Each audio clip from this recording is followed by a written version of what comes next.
Oi pessoal, eu sou a professora Aline, estou aqui para a gente falar um pouquinho de sociologia. Estamos falando sobre Karl Marx, um dos clássicos da sociologia, e vamos lá. Então, qual que é o nosso objetivo hoje? Reconhecer como Marx entendia o capitalismo e quais são as contradições sociais que este sistema produz ao longo da história. Então, o nosso tema é o capitalismo e as contradições sociais. O que você entende sobre capitalismo? Então a gente já refletiu um pouco sobre Karl Marx, espero, né, Durkheim e outros autores da sociologia que vão falar um pouquinho de capitalismo. E agora a gente vai se aprofundar. O que vocês já têm de ideia sobre o que é o capitalismo? Esse sistema em que estamos inseridos há um bom tempo aí. As mudanças nas formas de trabalho. Para Marx, a realidade está em constante movimento e conhecer é uma forma histórica de se apropriar do real, isso é ciência. Então, o conhecimento é importante, conhecer essas formas de mudança histórica é super importante e a sociedade está sempre em movimento, está sempre em contradição também. Dessa forma, ele tem uma perspectiva histórica, materialista e dialética sobre o trabalho. Isso é realizado através da análise da relação entre a infraestrutura e a superestrutura da sociedade capitalista. Então, a gente já vai ver um pouquinho o que é essa infraestrutura e essa superestrutura da sociedade capitalista. Esse é um conceito bem importante, anotem aí, não esqueçam, infraestrutura e superestrutura. Mas antes, vamos relembrar o que é esse materialismo histórico dialético. Então, Marx analisa a vida, ele tem uma perspectiva econômica das coisas, então a vida social vai estar sempre relacionada à economia e aos modos de produção e não só isso. Também sobre como essas coisas se contradizem ao longo da história e elas vão se contradizendo para formar um todo. Então vamos lá. O que é então essa superestrutura e a infraestrutura? A infraestrutura é essa parte mais importante, é a base da pirâmide aqui, né? Então nós vamos ter as forças produtivas mais as relações de produção. E isso vai ser o modo de produção. Então a gente conversou sobre modos de produção. Quem não sabe, ainda não entende esse modo de produção, recomendo que vejam uma aula sobre modo de produção, porque é super importante. Então essa força de trabalho das pessoas, junto com os meios de produção, que vão ser as ferramentas, os recursos naturais, vão formar aí esse modo de produção. E essa vai ser a base da sociedade. Conforme a sociedade vai se modificando historicamente, ela vai mudar esse modo de produção. E a superestrutura, ela vai ser representada pela coisa mais da ideologia, o Estado, política e direito. E essas coisas, elas vão funcionando intrinsecamente. Então, assim, o que a gente vai ter lá na ideologia? Vamos de novo pensar um exemplo do sistema feudal. Para a galera continuar produzindo lá no campo, daquela mesma forma, mandando uma parte para o clero e para a nobreza, existiam leis e ideias que vinham desse clero, dessa nobreza, essa parte intelectual, que fazia com que as pessoas aceitassem e continuar aquela forma de produção.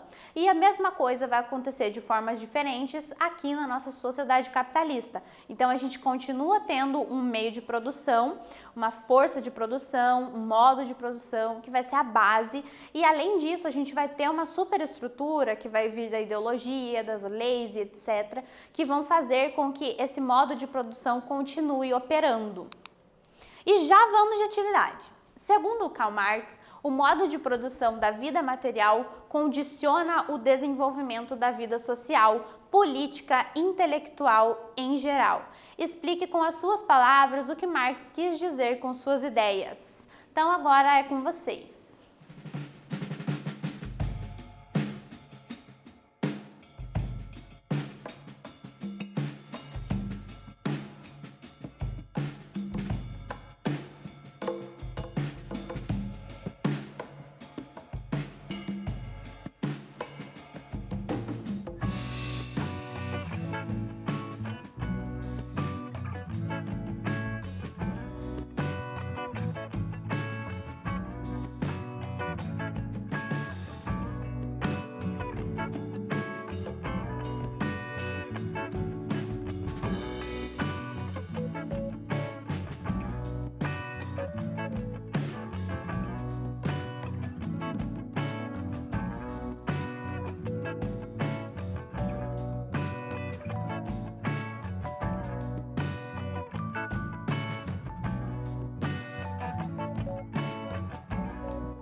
E aí, o que vocês colocaram? Vamos ver uma possibilidade de resposta, correção.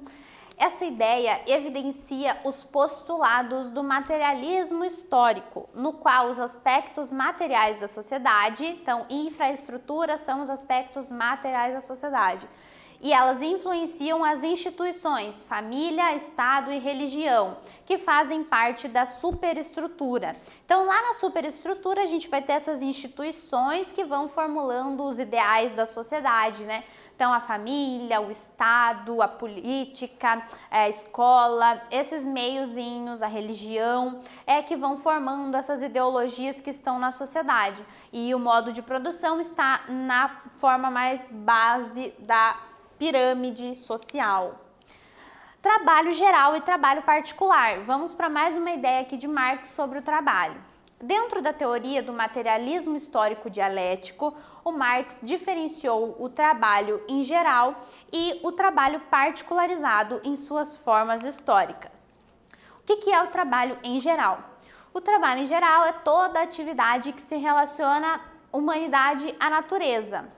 Isso é, toda e qualquer atividade que envolve a transformação da natureza para suprir nossas necessidades. Então, a transformação da natureza para suprir as nossas necessidades. De novo, um exemplo sobre a construção de um banco. Então, o ser humano tem a necessidade de ter um lugarzinho para descansar ali. Então, a gente vai, a partir disso, se relacionar à natureza e transformar, modificar algo da natureza para suprir essa necessidade, através da força de trabalho. E isso também envolve um processo teleológico.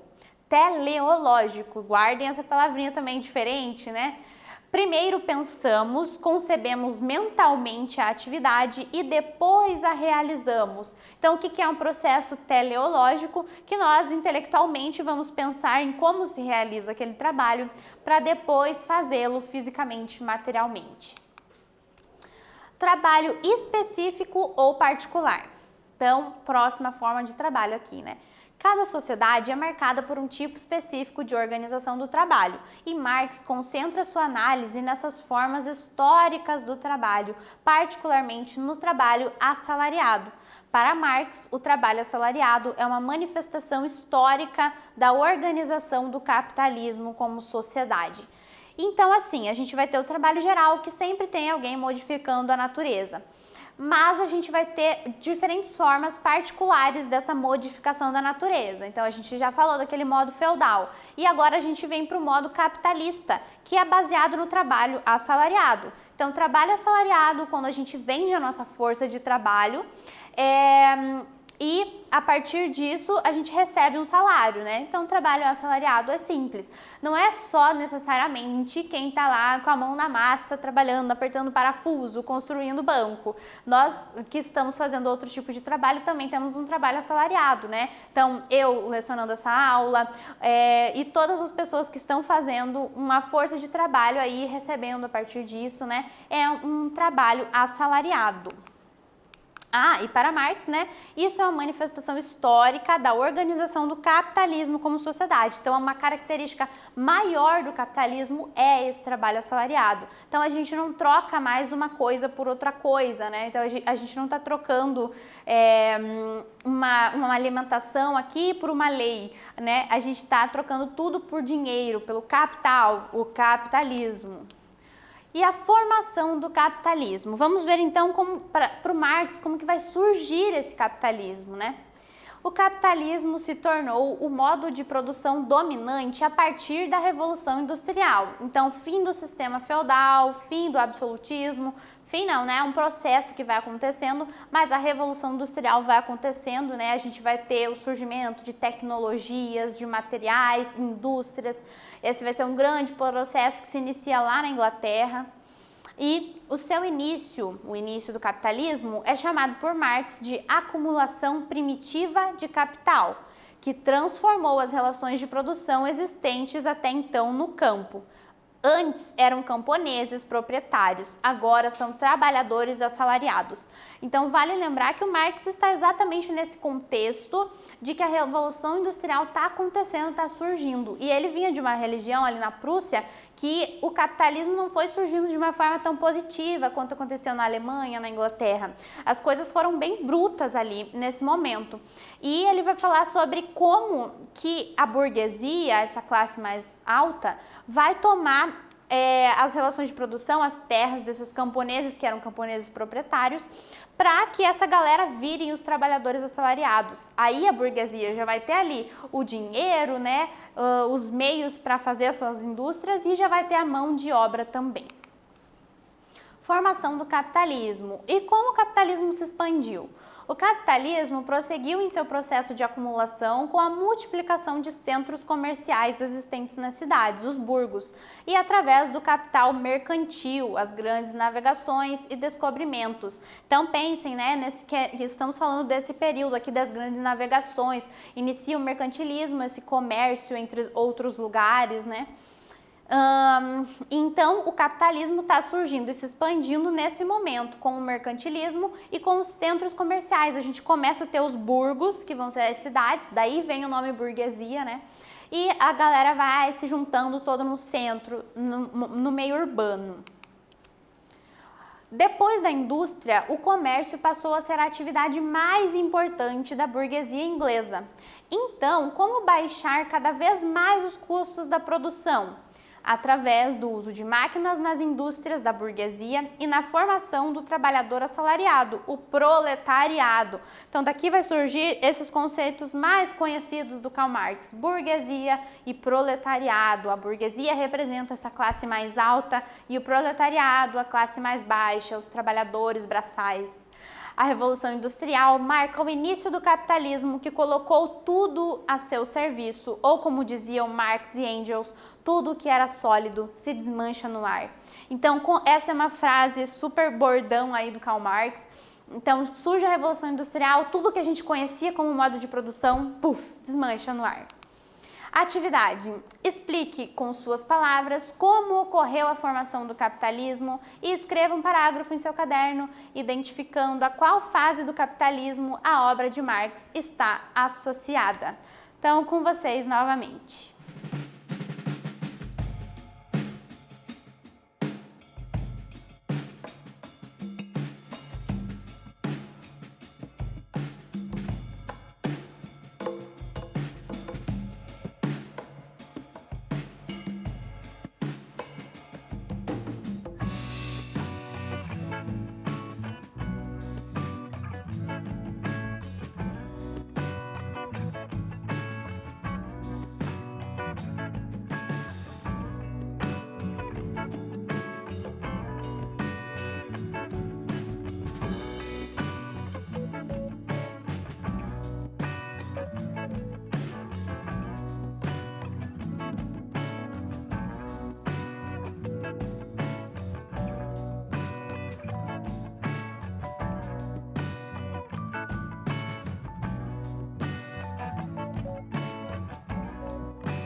E aí, escreveram um pouquinho, vamos ver o que pode ter sido essa resposta de vocês.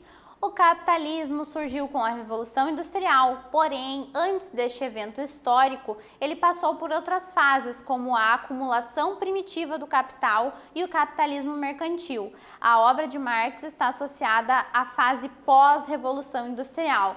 Então, ele está falando mais desse capitalismo durante essa Revolução Industrial, né, quando está acontecendo, do que anteriormente, como que estava funcionando esse capitalismo nessa fase inicial da apropriação do capital e tudo mais. E agora vamos falar da divisão entre classes sociais. Na sociedade capitalista, o principal definidor da posição do indivíduo na estrutura social é a propriedade dos meios de produção, formando as classes sociais, os proprietários desses meios, chamados de burgueses, e os que possuem apenas a força de trabalho, chamados trabalhadores ou proletariados. É importante a gente pensar aqui em um conceito do Marx também, que ele fala assim, que a relação entre indivíduo e sociedade não existe algum que prevaleça sobre o outro. Então o Durkheim dizia pra gente, com certeza a sociedade prevalece sobre o indivíduo, mas o Marx fala que não, essas coisas vão acontecendo simultaneamente, o indivíduo age sobre a sociedade age sobre o indivíduo.